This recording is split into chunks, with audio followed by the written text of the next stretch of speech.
Primeiro, eu queria dizer que eu gostei muito de ouvir o Teomário, do PT, dizendo que é preciso rever o sistema que criou esse monte de... Eu ficaria honrado se eu fosse do PT, mas não me deram essa sigla, é do PROS. Do PROS, desculpa. Mas já que estava honrado, então... Já que está honrado, então não foi ofensa, né? Mas eu acho importante ter ouvido dele, que representa também o Estado da Amazônia, que a forma como foram criadas esse monte de unidades de conservação precisa ser revista. Essa insegurança jurídica a qual ele se refere é um impeditivo para que as forças produtivas se instalem na região ou as que lá estão instaladas possam prosperar, porque não tem segurança jurídica nenhuma.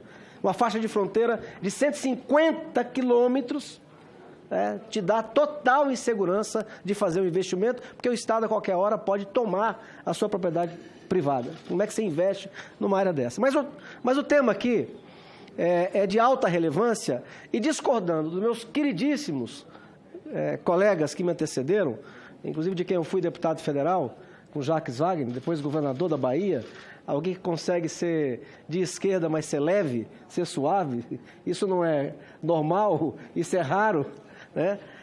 Mas eu discordo. Por quê, presidente? Esse é um tema, sim, que o Brasil precisa se posicionar.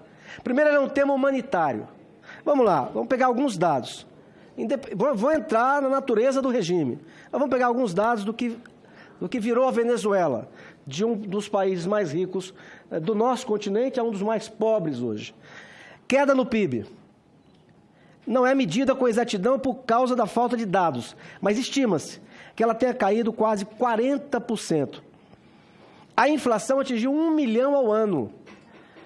61% dos venezuelanos estão vivendo na extrema pobreza. 89% dos venezuelanos afirmam não possuir dinheiro suficiente para comprar comida para suas famílias. 64% da população perdeu, em média, 11 quilos. 10% da população, portanto, 2.600.000 pessoas fugiram do país, estão fugindo do país.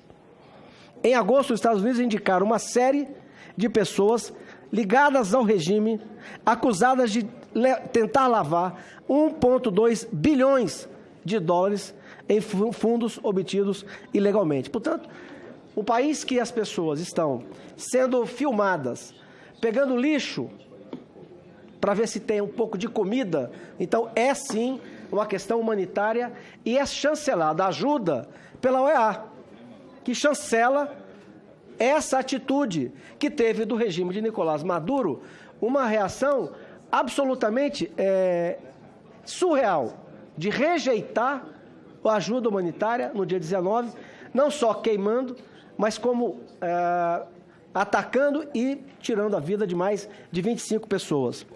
Agora, senhor presidente, vários colegas, com relação à Venezuela, dizem assim: esse não é assunto nosso. Mas esses mesmos colegas, com seus partidos, participaram do Foro de São Paulo, cujas Farcs colombianas estavam lá.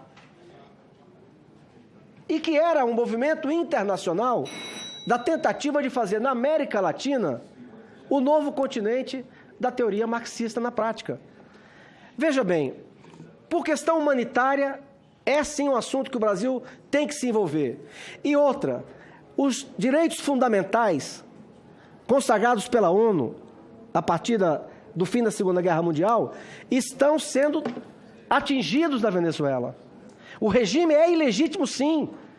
A partir de 2015, quando se elegeu um Congresso Nacional contrário majoritariamente ao governo, ele passou a usar de dezenas de artifícios, como fazia o pai do Nicolás Maduro, o pai político, o Hugo Chávez, que fazia tantos plebiscitos quantos fossem necessários, até que a sua tese prevalecesse. Então, há um regime que está matando pessoas, que corrompeu o executivo, aumenta a quantidade de cadeiras e faz com que o regime se torne legítimo. Os dois únicos países de ponta, de importância, que estão ainda apoiando esse regime é a extinta União Soviética, onde eu morei em 84, quando era do PCB, ainda clandestino, que saiu da ditadura do proletariado, mas ainda vive uma semi-democracia, onde o Putin governa aquele país praticamente desde 89, desde a queda do muro até hoje.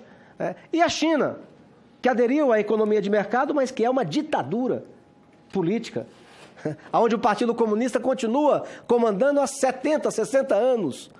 E, coincidentemente, os dois países que ainda apoiam o regime ilegítimo da Venezuela foram aqueles que no século passado mais tiraram vidas. Tem dúvida sobre o número. Tem livro que diz que na China foram 60 milhões. Aí um velho conhecido meu disse, não foi 60, foram 40. Digo, bom, mas é muita gente. Então, senhor presidente, o Brasil precisa sim, e a meu juízo, ter uma ação mais incisiva. E não é de intervenção, mas é de posicionamento.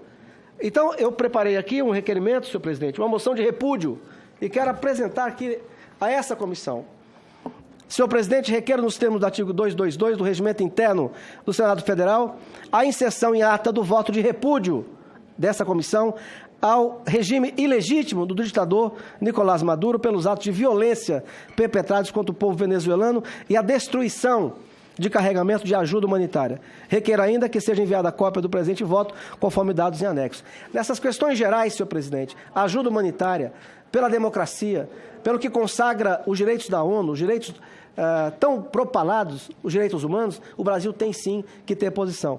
Então eu peço ao presidente que aceite o requerimento e ponha no momento oportuno em votação. Muito obrigado.